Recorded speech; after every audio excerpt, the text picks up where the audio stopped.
Hi, everyone. We're going to give everybody a moment just to filter in, get yourself comfortable.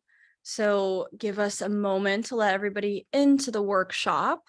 Make sure you're seated in a comfortable position or lying down, whatever is good for you. And also, this is going to be super interactive. So ask any questions you might have in the chat. There's also a Q&A section you can put your questions into.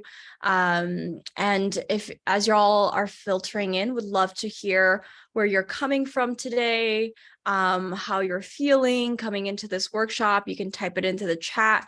As many of our Flowly heroes know, this is a super safe space for you to really share your thoughts and reflect and learn new information. So feel free to share where you're coming from today. I see a few repeat faces, which I love, love, love, love. So I want to just say hi to my returning heroes and then hi to all the new folks that are joining us, whether you're already a Flowly hero or not yet or not. Cool. I think we'll go ahead and do a soft start. Just seeing, oh, someone's raised their hand. If you have a question, type it into chat, and no, we will have a Q&A afterwards too. I'll start with a brief introduction of myself and Rachel. Hi, I'm Celine. I'm the founder and CEO of Flowly. Rachel. Hi, everybody. I am the health coach here at Flowly, and I'm really excited that you're here. So Rachel's also going to be keeping an eye on the chat. So send any questions through and we'll try to answer as we go along and then save some for the Q&A afterwards. But what I think I'll do is I'll actually go ahead and start sharing my screen so we can go ahead and get started. Okay, cool. Is everybody able to see that screen? You can kind of pop it up and, oh, someone's saying the chat is disabled, Rachel. Okay, thank you for letting us know. Let me fix that. I'll be We'll right back. fix that right in a moment. Okay, so as Rachel's figuring that out, and give me a shout, Rachel, if you need my help. Let me just do a brief introduction to mindful eating. So food really is a big part of our everyday living, right?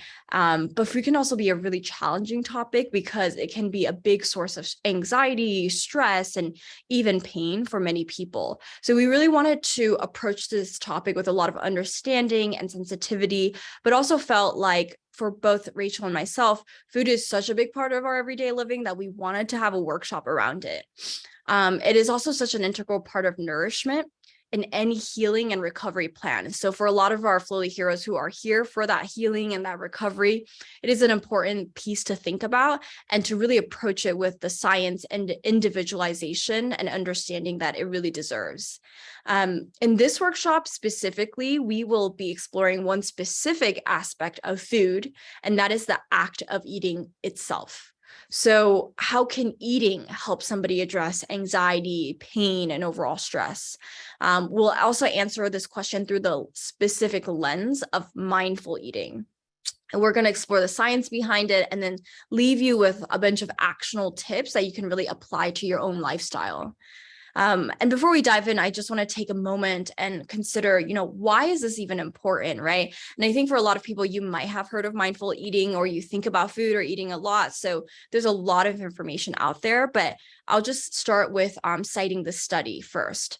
So healthy eating habits can be one of the 4 most critical lifestyle toggles for longevity, actually. And I don't know if chat's enabled now, but any guesses as to what the 3 other toggles for longevity are? Any guesses? Type it into the chat.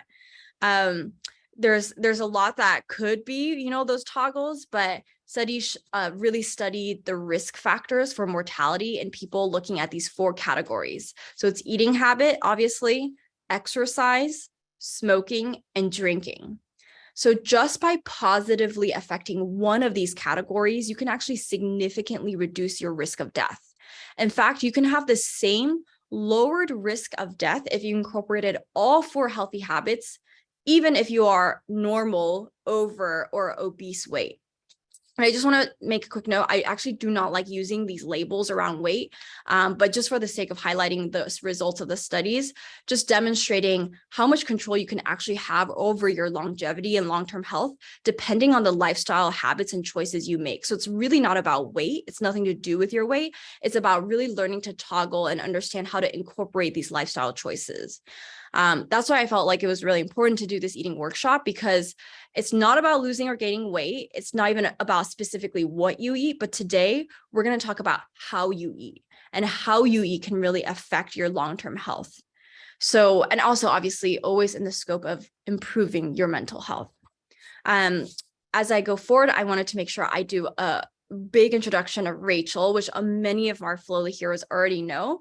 But Rachel Burcham is a certified integrative nutrition health coach. She's experienced in facilitating one-on-one and group coaching sessions. And she has a background as a professional performing artist who lives with chronic fatigue. And this really led to her understanding the power of nutrition, stress reduction, all for cultivating wellness. So I'm really excited. Rachel's co-hosting this with me, and Rachel's going to jump in, but I'm really going to start by kind of going over some definitions, some science, and then Rachel will dive in with those actionable steps and doing a short exercise with y'all. So again, for my Flowly heroes, sorry for repeating this, but for those that don't know, my name is Celine Tien. I'm the founder of Flowly, and Flowly is a National Institutes of Health-backed mobile app for pain and anxiety, and also for sleep for many people. I'm a researcher and principal investigator on NIH and NIDA-backed controlled clinical trials studying the use of VR for reducing pain and anxiety, also the reduction of opioid usage. I also work with an amazing engineering team and design team, as well as an amazing clinical and scientific team out of University of Pittsburgh Medical Center, USC, and more. And so a lot of these doctors and researchers we worked with helped inform a lot of the workshops and content we're talking about today. Before I dive in, I also want to talk about a couple notes about this workshop, just because I am so sensitive about this topic of food. I want to note that the conversations around food may be triggering to people with complicated relationships with food, have experienced disordered eating and or eating disorders. I also say this because one of my closest loved ones has an eating disorder. So I want to take a moment to acknowledge and honor what an incredibly difficult journey that is, and to take a lot of care and self-compassion in this conversation. So if you ever feel uncomfortable, take a breath, take a break. You can always return to this conversation. We will send out a link to the blog post and the video of this workshop so you can really digest this in your own time. Digest, haha. Okay. We'll have lots of safety, lots of puns. Yeah. A good space here. Yeah, look forward to that in our workshops. You can also find a lot of resources in the resources tab in Flowly app. All right. So I want to start by talking about mindfulness, because obviously this is about mindful eating, but if we are going to zoom out, let's talk about mindfulness. And before I even get into that, I want to first define something called awareness. Awareness is seeing the world as it is. And I talk about awareness because these two concepts of awareness and mindfulness often get conflated or intertwined. And really, you can think of them as step one and step two. So step one is cultivating awareness, which is seeing the world as it is. And then step two is then cultivating mindfulness, which is being present without judgment. So you actually need that awareness to have true mindfulness. You can think of it as awareness as the first step, where you need to see the world as it is, and then to be able to be truly present in it and with it. A lot of people really want me to double click on this awareness topic. So I always talk about, awareness is kind of like informing how we talk about mindfulness. It's seeing the world as it is without our own biased lens, sort of filtering the bigger picture. And it may sound really simple, but I suspect many of you know how extremely hard it is to actually achieve true awareness. In fact, some say, we can't really achieve completely unbiased awareness, but it's really in the process of trying and becoming more aware of the world through our own lens and then outside of our own lens. And one really great way I like to think about it is this analogy that one of my mentors told me about. So analogy is, imagine you are sitting in this room watching a scary movie. all the lights are off, you are alone, you're focused on the scary movie in front of you, and your nervous system really starts to activate. You're getting really scared, you're sweaty, your heart rate is racing. And so you're so focused on all the jump scares and all the moments of terror in the film. Now, imagine you're sitting in the room watching the same scary movie, but now all the lights are on. And then with all the lights are on, you can see that your family and friends are sitting around you. And you still watch the scary movie and you're experiencing, similar sensations and the jump scares, but now you're aware of the people around you and then the different features of the room, like the couch, the lights, the food next to you. And you're reminded that you're actually at home and the scary movie does not seem as scary anymore. So when you have more perspective, when you're able to zoom out, in a lit room, you have more awareness. And that's really what awareness does and what it can do. When you have awareness, you can then choose to have more mindfulness, right? You can then sit in the room aware of the greater context with all the people around you, the lights and the sounds, and feel super present. And you're also on the, positive side, not totally fixated on all the fear and the terror that's going on. And you can think of this in your actual life, right? A lot of the work we're doing in Flowly through the biofeedback and what we're going to talk about today is really learning how to turn on the lights in your room so you feel like, I'm aware of the greater context and I don't have to be so focused and tunnel vision on what I'm anxious about or what I feel pain about, etc. When you're able to feel that presence, you become mindful of the bond between yourself, the people around you, your relationship to food, and even embracing all these sensations that you might have ignored in the past, right? When you're in that dark room, you might have not noticed the sensation of your foot on a soft rug. But then when you have the lights on in the room, you might feel, oh, wait, the rug beneath me feels really comfortable. The chair behind me is really soft. So that's really what all the positive things that awareness can bring. So as I said, awareness is sort of the first step of mindfulness. And it's really helpful because once you're aware, you can become more aware of things to affect your situation, which is what we're going to talk about now, which is practicing mindfulness. So I wanted to take a moment today and have you reflect on the awareness in the context of our workshop today. So do you feel you have some awareness of how you eat today? Is it some awareness? Is it full awareness? Is it no awareness? Are you not sure? No right or wrong answers. If you feel comfortable sharing, type it into the chat. Would love to kind of learn and see where each of you are coming from. And the second question I will leave you with is, what brought you to the workshop here today? What question brought you here? Do you have questions about mindful eating and how it can help you feel more relaxed around food? Do you have questions about how mindful eating could help with anxiety or pain? Questions about mindful eating in the context of your health goals? You can also feel free to type those questions into the chat so we can kind of all see where our community is coming from. Yeah, and even if you don't feel comfortable putting it in the chat, you can always put it in the Q&A, or you could even take your own notes. This is really for you. Sometimes it can be really helpful to share, but sometimes it just feels uncomfortable. So there's no pressure either way, but I do encourage you to answer, at least for yourself, what level of awareness around eating and what brought you here, because I think that can really help us bring whatever clarity you need. Yeah, agreed. So now I'm going to dive into what is mindful eating in of itself.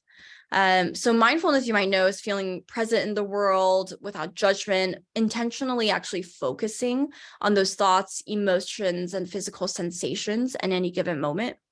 Now, mindful eating is pretty similar, but applied to food. And it's really just to take the time and the space to fully enjoy your food. Now, taking the time and space to fully enjoy your food means to use all of your sort of physical and emotional senses to experience and enjoy the food choices you are making. And this can help increase gratitude for food. It can increase your overall experience of eating. And over time, as you do more mindful eating, it can also lead to these two results, which is eating when you are hungry and then stopping when you are full. Some of you might know this as intuitive eating as well. And a lot of us have unlearned this intuitive eating as we've grown up, knowing that, sometimes now we don't have that sense of our hunger anymore. Like, am I actually hungry, or am I eating out of boredom or habit? And when I'm eating, am I actually full now? I can't tell. And I have to say, personally, I've gone through that journey of really trying to figure that out. And it's an ongoing journey for myself. But for a lot of societal reasons, the way we were brought up, we unlearn these things. And so really mindful eating is that first step of taking that time and space to enjoy that experience of eating itself. And of course, I want to bring in the science of this. So let's talk about mindful eating for a moment. Most of us practice what we call mindless or distracted eating. So that's eating while we're driving, eating while we're working, eating while watching TV, sometimes even while eating with other people. You're so wrapped up in the conversation, you're not really focused on that experience of eating. And I will be the first to say I'm guilty of all of these things. I love eating while I'm watching TV, actually. I love eating while working. But studies really show that mindless or distracted eating is associated with increased anxiety, increased overeating, and increased weight gain. And intervention studies show that mindful eating can actually improve behaviors around emotional or binge eating. It can also improve feelings of shame, guilt, and anxiety around eating. And a literature review of over actually 68 intervention and observational studies show that mindful eating kind of helped with improving eating behaviors that led people to slowing down the pace of a meal, help them actually improve and recognize fullness when they're eating, which led to having greater control over eating. And a randomized controlled trial following 194 adults with obesity actually showed that mindful interventions on eating, including mindful eating, actually helped with sweet consumption and actually led to decreased intake of sweets and maintenance of fasting blood glucose, which is really, really amazing for those people that were struggling with their sweet consumption, diabetes, and various other chronic conditions. And as many of you know, folks in our community, heroes in our community, are coming from all different types of backgrounds with diabetes, chronic pain, autoimmune conditions, in which nutrition and food play a really large part. And so mindful eating has, the science really back up its effectiveness in helping us slow down and understand how can this actually improve things around my physical health. And now, of course, it can also help a lot with addressing pain and anxiety. And one of the things I love about mindful eating, and the studies show that it is really a process-oriented technique. So food is one of the fundamental ways we nourish our health. Yet eating can be a source of anxiety for many people. And then the word diet, quote unquote, can also trigger anxiety and feelings of shame. Because mindfulness in of itself is process-oriented rather than outcome-driven, it helps you focus on the experience in the moment, which then addresses that anxiety and even that chronic pain. This is really similar to your work in biofeedback for our Flowly heroes, which is focusing on the process and then meeting your body where it's at, right? So it's like focusing on their experience rather than focusing on the outcome, which ironically improves your outcome, but that's not what you want to be focused on in the moment. Mindful eating has also been shown to be particularly good for cultivating awareness, but also results for chronic condition, which, as I've spoken about the science earlier, is all intertwined, because improving the overall experience of eating is something that leads to intuitive eating overall. The other thing that I really love about addressing pain and anxiety through mindful eating is that it nourishes the neural pathways in our brain associated with safety and calm, which y'all know I talk a lot about, right? It's about shifting your nervous system from fight or flight mode to rest, digest, and relaxation mode. And in that journey of learning how to shift your nervous system to rest and relaxation mode, you really need to be strengthening those neural pathways that trigger our brain to be like, okay, let me shift my physiology to rest and relaxation. So when you're able to do more mindful eating, you're nourishing the neural pathways associated with positivity, calm, and nourishment in your brain every time you're eating. And because we eat so much, that is actually a really big, important part of our everyday living, and then nourishing that neural pathway. And this, as you know, is a big part of also healing from chronic pain, which is atrophying those neural pathways associated with negativity and pain responses, and then strengthening instead and focusing on strengthening those neural pathways associated with comfort and safety. So I'm actually going to take a moment here, step back, and I'm going to let Rachel step in and talk about how do you actually mindfully eat. So Rachel, I'll let you take the helm here. Yeah, thank you. And I just wanted to really pinpoint what you said about the atrophying the neural pathways that are attuned to pain and negativity, and switching to, really fostering what we want to foster around enjoyment and positivity, because food, we eat it every day. Whether you eat 3 times a day or whatever your schedule looks like, sometimes I feel like that's what's daunting about food, to be perfectly honest, is we feel like, how am I going to do this all the time? But it's also the opportunity, right? Because if we're going to be doing this over and over, hey, might as well get some new neural pathways out of it. So, go ahead and put any questions you have about incorporating it in the chat. But I just wanted to kind of bring us into here the first 5 techniques around what mindful eating looks like. There's so many resources around mindful eating. There's no right or wrong way to do it, just like biofeedback, but I wanted to give you something concrete today. So I don't know if this is the slide we're on. Yep. We're going to take the pressure off. That is my favorite starting point as a health coach, because how we start can really influence how the process goes. If it's like, I have to mindfully eat, I have to make new neural pathways, I have to do this, it's just going to be tougher. So go ahead and take the pressure off and just bring some curiosity. That's my tip. Curiosity takes off the pressure. Then for our second step here, we're going to minimize distractions. So this is pretty simple, actually. We're not going to scroll, we're not going to turn on the TV. It's just really, really difficult to cultivate that awareness outside and inside our body with distractions. I will say, if you want to do this with somebody else, that can be really helpful. It can be helpful to reflect in real time, but you'd want to do it with someone that you feel really safe with. So, up to you. You can do it solo, you can do it with a group, but not the TV. No devices. And then our third thing here is we're going to tune into our senses. I'm talking about our 5 senses here.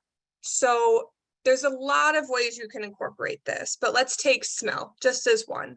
So smelling your food has been shown to really improve digestion. It actually really starts the process of everything from salivating, really getting it going. And who doesn't like the smell of really good food? So pick something that smells really good, and maybe just try one sense to start. How does it smell before? Am I still smelling it when I'm eating? We also know that the smell improves the flavor. If you've ever lost your sense of smell when you have a cold or something, food doesn't taste as good. So really enjoy that smell. You can do the same thing with touch. What's the texture? What are the sounds that I'm hearing? You guys know the 5 senses. But actually, if you want, you can go ahead and put in the chat the smell of food that you really love.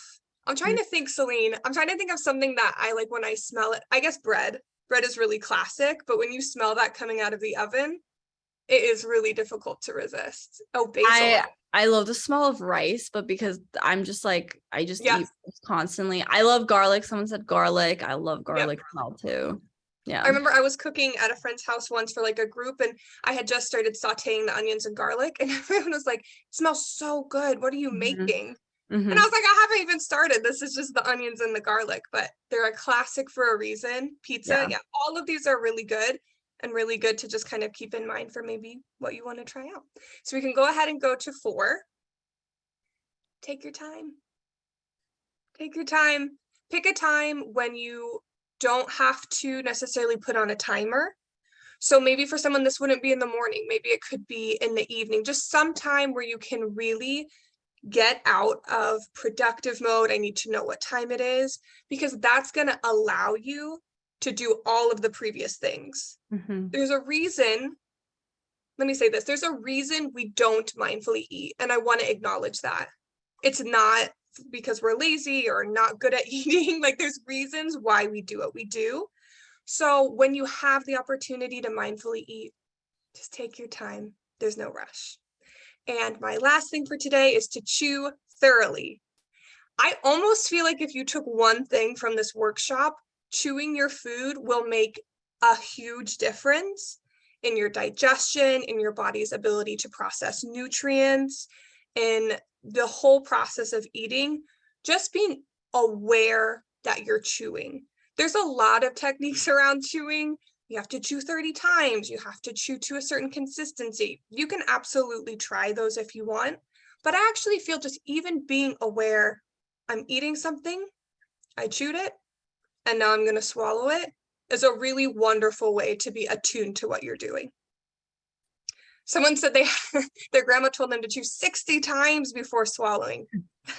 Is a workout. So you're gonna burn some calories but hey, could be worth trying. Overkill, yeah. So we're gonna try it, but instead of mindfully eating right now, I'm just gonna do a short body scan that's gonna help us practice, number one, moving from our fight and flight mode. If this is not your first workshop, this is not your first time hearing about this, but we're going to move from our sympathetic, activated fight or flight danger mode into parasympathetic, relax, also called rest and digest mode. So we need to be in rest and digest mode to eat. To be perfectly honest, like that's how our body is set up. Because if we're in fight or flight, we're not supposed to have a snack. We're supposed to run away. We're supposed to get safe, you know? So for our short body scan today, we're just going to start with 3 slow breaths. Again, we're just going to take it easy. I'm not going to make it hard on you. So go ahead and just breathe in through your nose and breathe out. You can breathe out through your nose, you can breathe out through your mouth. And we're going to do 2 more. Breathing in through our nose and out. One tip that we say here at Flowly is a slow breath rather than a deep breath. A deep breath can be great because it's diaphragmatic, but sometimes that can lead to a feel of almost claustrophobia, like I really have to get a deep breath. We can just breathe slowly. So we're just going to do 1 more slow breath, breathing in through our nose and out. It always feels so good. The body scan we're going to do today is bringing an awareness to our body while slowly breathing. And I'm going to cue you through. Feel free to ignore me and breathe on your own and focus on what you want, or feel free to follow along. But this will teach you how to have a neutral awareness of what is going on in your body. And that's what you can bring to the eating process. So go ahead as you breathe in slowly through your nose. Just bring your attention to your toes. You may be able to feel them. You may not, so you can wiggle, clench. How are your toes feeling today? And then we just bring our attention to the arches of our feet. And then to the heels of our feet. During a body scan, it can be wonderful to move or clench or flex an area of the body. And once you've moved past it, to fully release it. So as we move past our feet, we allow them to be heavy and warm. As we move up our ankles, maybe we roll our ankles around. Maybe they have a little tightness. Maybe they feel really loose. How does it feel for you today? As we move up to our calves and our shins, if you can feel your shins, and up over your knees. We're going to send a lot of love to our knees today. They work really hard for us. How are they feeling? And we're going to send our awareness up our thighs, up our hamstrings, all the way up to our hips. Maybe your hips want to move a little. Maybe you're good just sending a conscious awareness without moving. As we move up through our abdomen, focusing 360. How does your back feel? The sides of your body. Still breathing, just allowing our body to tell us where it's at today through feel. And we're going to breathe all the way up to our shoulders. I love to send awareness to my shoulders because they get a little tight. And then down our arms, to our elbows and our wrists, all the way through our fingertips. Just sending oxygen as we reverse back up to our shoulders, zipping our attention up through our neck and our jaw, the muscles of our face, all the way to the very tip, top of your head. Just doing one more slow breath in through your nose and slowly out. Just taking this moment to notice how you feel. Do you notice any differences from when we started at our toes? Did you notice any particular sensation or any particular area of your body that needed a little attention? Was it difficult to notice any senses? Was it easy? And this is what I mean about the curiosity. There's no way you should feel. How you feel today is how you feel today. That's wildly okay. We can kind of now gently wiggle just a little bit slowly to come back together. Feel free to put any any observations you have in the chat, and maybe how you think this process might feel when you're eating. The reason I wanted to do a body scan today is because we're not bringing in any of the extra factors that come when we involve food. This is just about tuning into your senses, and it is a practice. You've probably heard of mindful eating before. You've probably heard of mindfulness before, but what it looks like for you and what it feels like for you is very unique. So this is a process you simply have to experience. So kudos to you for being here and for trying this out today. And then I think from here, Celine, we're going to go into some tips about how to incorporate it. Yeah, perfect. So how do you do mindful eating? I always love to leave people with the next step, because sometimes it's like, okay, all of this knowledge is great, but like, what do I do now? So I want to encourage you to pick a time to try it. It's nice to pick something ahead of time so that you can just go in with a little awareness and I don't need to have distractions. I don't need to keep an eye on the clock. So go ahead and put in the chat, do you think it would be morning for you, evening for you? I actually like to do it for breakfast. I'm an early bird, so I get up pretty early, so I know I have some time. And I like to do breakfast because it's such a good start to my day, kind of like any morning routine. Once my day gets started, it's a little bit of a roller coaster, so I like to put it there. But other people are the opposite, and evening works for them, or maybe even just a snack during the day for like 10 minutes. So just pick a time of day, and I would encourage you to start slow. It can be easy to say, well, I'll just mindfully eat all my meals, which is awesome, but it's okay if that doesn't happen. And then my second tip for you here is consistency. And that also goes with going slow. It's okay to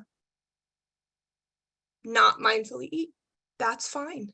Choosing to mindfully eat is wonderful. So if you're able to consistently do it, let's say once a week, let's say your weekends, you do a really wonderful breakfast or dinner with friends where you're really aware of what's going on. That's great. That's consistent. And just like slow breathing, just like biofeedback and Flowly, it's going to ripple out into the rest of your lives, into the rest of your meals. So that's why there's no pressure around having to do it in a certain way. This practice will naturally start to become muscle memory. Like Celine was saying, it's naturally going to go into those neural pathways. So it just gets easier and easier to keep incorporating it. So we don't have to willpower our way through this. We can just enjoy it, take our time, do it consistently. Now, all of that being said, I also love to bring up some potential obstacles. This is not to say these are things you will experience or this is a part of mindful eating necessarily, but I found as a health coach, just being aware of potential pitfalls or obstacles that might come up for you can help you identify them along the way. And then you don't feel like this is just me, or this is my fault, or I'm not doing it right. So I'm going to list 3 today. If you have any other obstacles that you're like, how am I going to navigate this? Put it in the chat and I'll address it before the end. But the first obstacle I wanted to bring up was a disordered or negative relationship with food. Somebody asked earlier the difference between disordered eating and an eating disorder. And while I'm not a clinician, so I'm not going to go into a definition of that, my understanding is an eating disorder is something that's clinically diagnosed or something that you have worked with someone about. Disordered eating is what I think a lot of us experience. It's just not the optimal. It's just not our innate way of approaching it. I'm going to speak anecdotally. I like to do that to just keep it within my wheelhouse. But as a professional performer, as a professional dancer and singer, there's a lot of aesthetic goals and standards we had to meet. We all do in society, but I found it very strong in the entertainment industry.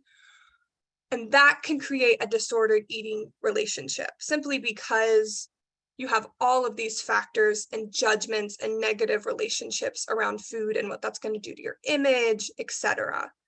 So if this is something that you've dealt with in the past or in the present, that's okay. That is absolutely okay. Yeah, go. Oh, sorry, Rachel. I wanted to add something on to what you were saying too. For disordered eating, I totally agree. A lot of us actually experience disordered eating or have or will. And another thing that is influenced by another thing that influences disordered eating is diet culture. So things that we think, oh, this is good for me, or this is healthy, or this is quote unquote clean eating, can also create habits that become disordered around our relationship with food.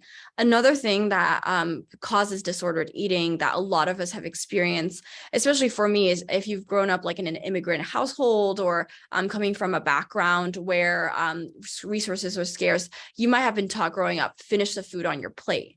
So when somebody serves you like a bowl of rice or a bowl of pasta or whatever it is, you have to finish every grain, every pasta on in the plate so that you're not wasting the food. This is, coming from a place full of love and a place full of like family and tradition. However, sometimes that unteaches us when we have hunger signals or when we have fullness. And so we finish what's in the plate even when we're past fullness. And so a lot of these small things that we've grown up, or like societal expectations, or things that diet culture have taught us, create disordered eating for most of us in our day-to-day lives. Yeah, I think that's beyond true. And kind of anything that takes you away from your own mindfulness, your own intuition about what to eat, how to eat, that can just create something that is not authentic to you. So there's, I feel like that spectrum goes really wide of too much, too little, any of that. I think none of us are immune to that. So just when you go into mindful eating, what can happen, because you're being more conscious, you're going slower, that can actually make you more aware of negative sensations, triggers, deeply held beliefs that you might have. And that's okay. And actually really wonderful that you're becoming aware of them, because all of those things are under the surface anyway. But I just want to give you a little bit of a heads up that if you experience that while you're mindfully eating, to just continue to go slow, continue to breathe. You can expressive write if you were at our workshop last time. There's techniques that you can do, and also always being able to reach out for support. None of us are able to do this alone. Life in general, our health journeys in general. So getting support and going slowly for any of that. The next one I feel like none of us are immune to is an internalized need to rush. This can express as thoughts of, I don't have time for this. This is stupid. This is dumb. If those thoughts come up for you, I encourage you to just allow them to come up. Okay, I feel impatient, and I also feel like I want to try to go slowly.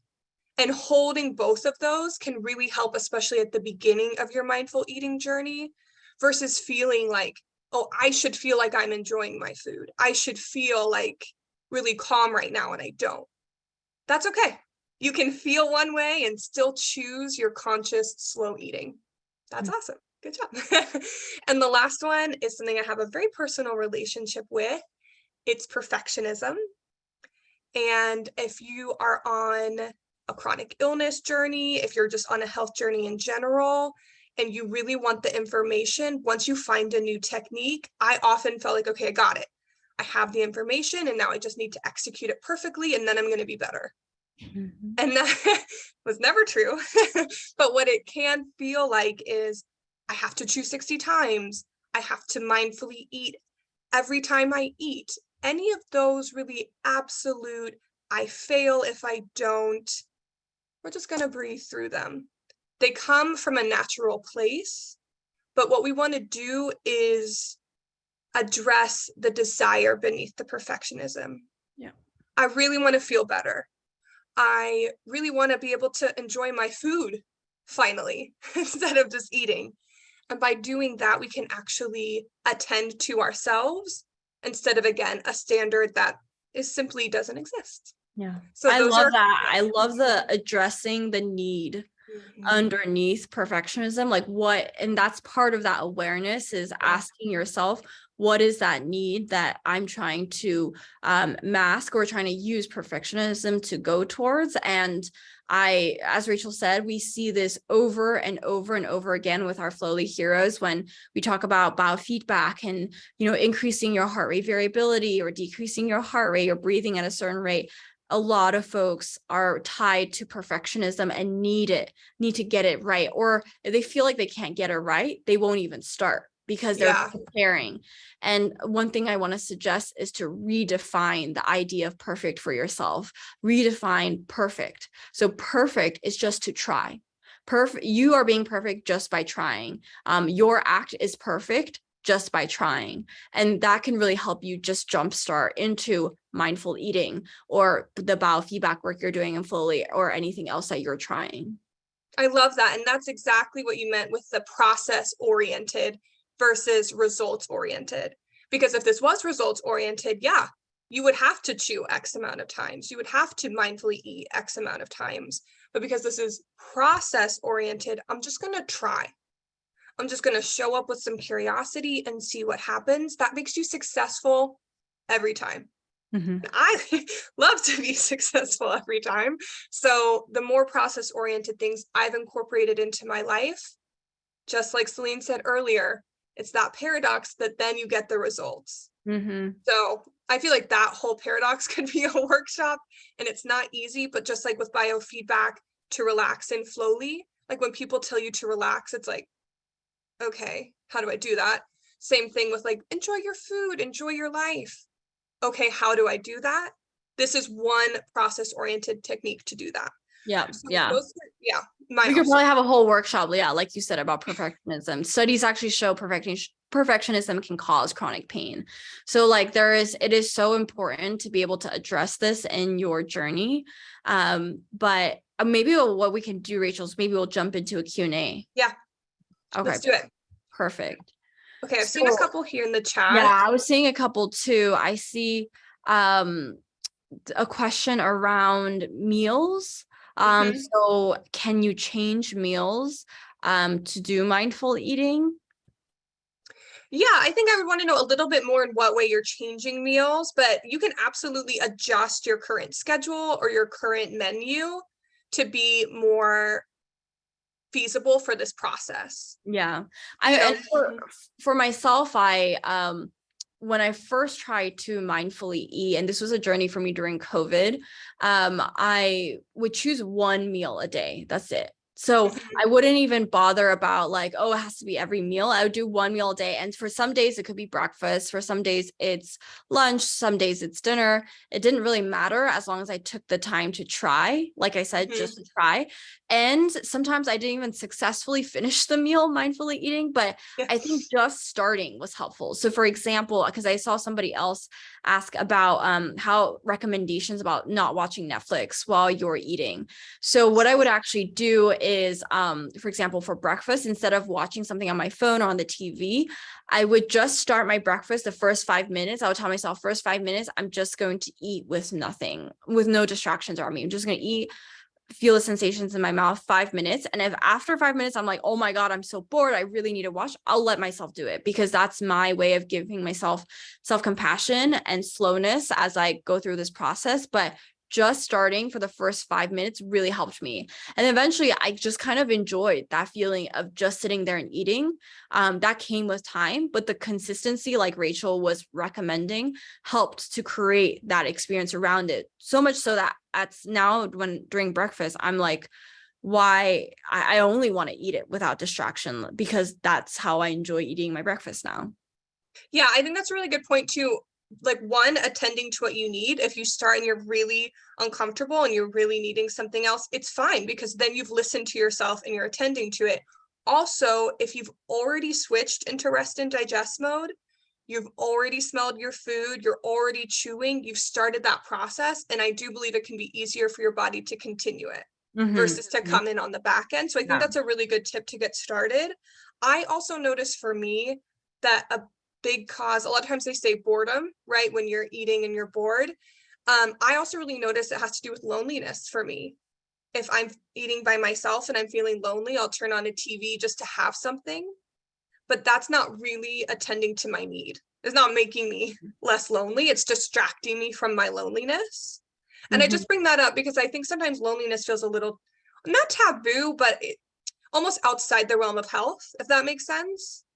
And so for me, learning that about myself was like, okay, well, how can I meet my social need or my need for connection? Because then I won't need to do it during meal times. Does that make sense? So for me, it became a bigger overarching solution that I was cued to from my mindful eating. Yeah, no, I think that's a really great point. And I actually remember during COVID, I was very lonely and I didn't see my friends. And so actually just FaceTiming them or calling them, and sometimes even during a meal, was even, because that was less distraction than watching a whole movie or watching a TV show while I was eating. That really helped ease me into it as well.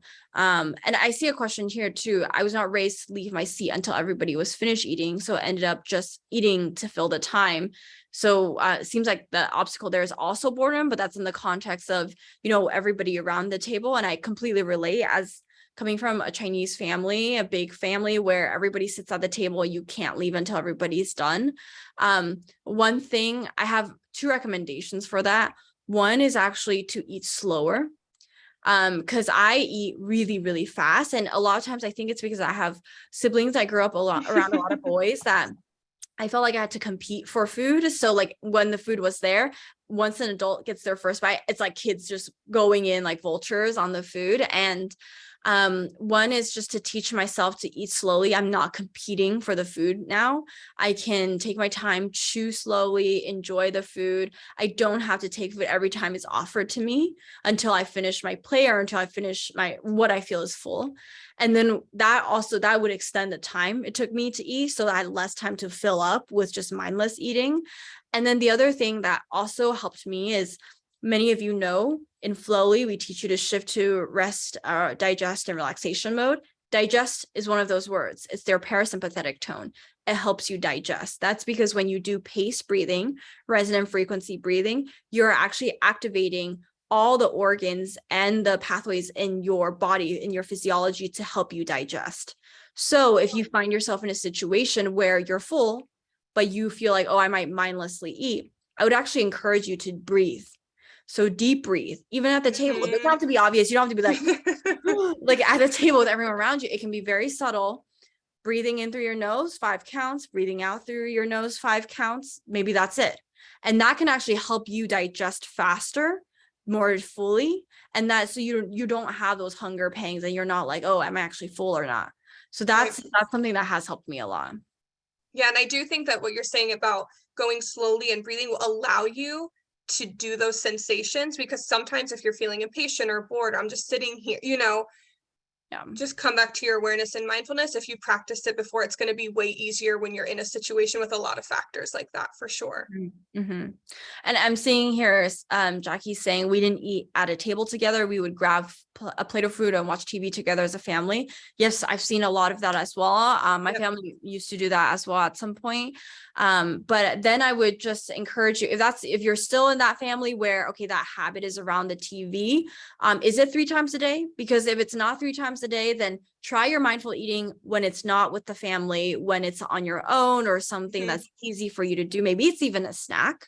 And then as you get better and better at it, as you feel more consistent with it, you might recommend, hey, today, why don't we try eating at the dinner table, or just not turning on the TV tonight, something like that. But I would start slow, start with something you can control fully, your own snack, your own breakfast, and then start from there.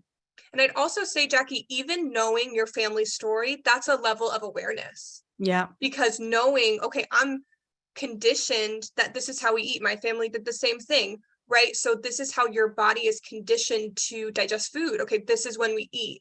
So just even having an awareness around your story, I'm not allowed to get up, I have to finish my plate, we have to watch TV, gives you the option to decide if that's what you want to do. Again, that's not about a judgment, right, wrong. It just gives you the power to decide. Yep. And I see Daniel saying that nowadays we try to distract ourselves or find ways to escape the boredom, but boredom actually can be very good for you. I 100% agree with that. Boredom is something most of us don't have anymore because we live in sustained fight or flight mode, and these are built from high alert habits, high alert behaviors that come from our phone pinging, from the TV, from social media, from our computer notifications, which we call them high alert habits, high alert behaviors that create sustained fight or flight. So if you are feeling bored, you might even switch the script on yourself and think, hey, that's actually a win. You know, I'm not telling you that, okay, it's time to change the definition of perfect or perfectionism. Change that definition for yourself around boredom. That's a good thing. It's a privilege to be bored. It's a privilege for me to be eating and feel bored. And then that might even give you a sense of gratefulness, a sense of appreciation that can lead to the increased experience around food. And I realize a lot of these things I'm saying, it sounds honestly, like I can imagine myself listening to this a couple of years ago and being like, this is dumb. Like, okay, feeling grateful for being bored. But what I will leave you with is that all the studies and the science shows us that this is true, that these are actually difficult things to achieve, feeling grateful, expressing appreciation, putting yourself in a position of being bored. Those are all things that lead to awareness, mindfulness, which then our ultimate goal, helping our health overall, right? That longevity, that lowered risk factor, that less pain, that less anxiety, to feeling better overall. So just keep that long-term goal in mind and remind yourself, what's the question that brought me to the workshop today? What's the question that brought me to wanting to seek these answers through Flowly today? Because that will lead you back to the process. Yeah, absolutely. I like to reframe boredom as space because I feel much more neutral about space. I just have space in my day. I have space in my mind, space in my attention. Same thing. Then I feel like I'm powerful. Okay, this is just space. And now I can choose where I put my attention, my energy, my effort. And that can be really helpful. Interesting. Yeah, I think that's really good. Space is even positive for me. So that's kind of like good reframing. Yeah. I see Roseanne said eating alone can bring up feelings of isolation and wanting to have friends or partners to share our food with. I have some answers to that, but Rachel, I don't know, do you have any, does that bring up any thoughts for you? Yeah, I want to reflect it back to you quickly, but I just want to empathize. Honestly, like that's what I was saying, is like that feeling of isolation can be more pronounced when you have this plate of food, especially maybe a plate of food you're excited about. Like you cooked a really good meal and it almost feels like a letdown to not have anyone to share it with.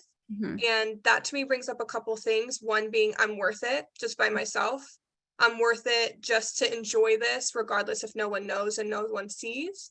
And then also the awareness that this isolated feeling is a ask for connection. And that's okay too. You know, like being aware, like I need more connection. I sometimes have a complicated relationship with needing things. So needing connection is natural. It's human. It's all of us. So I just reflect that I'm in the same place, and that even you knowing it and then being vulnerable enough to share is a huge win. Yeah. And I will suggest one thing that has helped me in the past, which is one, actually taking a photo of my food was kind of fun for me. And it's something, it's really quick in the beginning. I do it. It's like a moment of, oh my gosh, I love my plate of food. Let me take a photo, remember it, something I can share after the fact too with people, if it's something I made or something that I got that I really liked.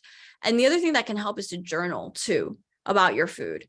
That can be before or after, but it can also help create like a sense of connection to the food where it's something that you remember. It doesn't feel like, oh, this experience just evaporated for me. It's something that I can hold on to. I can share later on with family and friends, something that I can describe. It brings you like another sense of connection to that experience.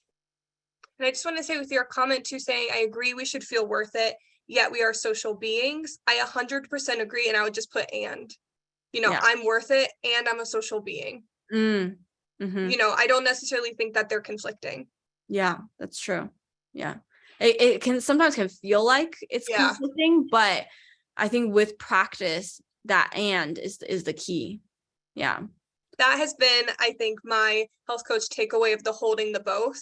That's what I meant around like feeling rushed. I'm impatient and I want to go slowly.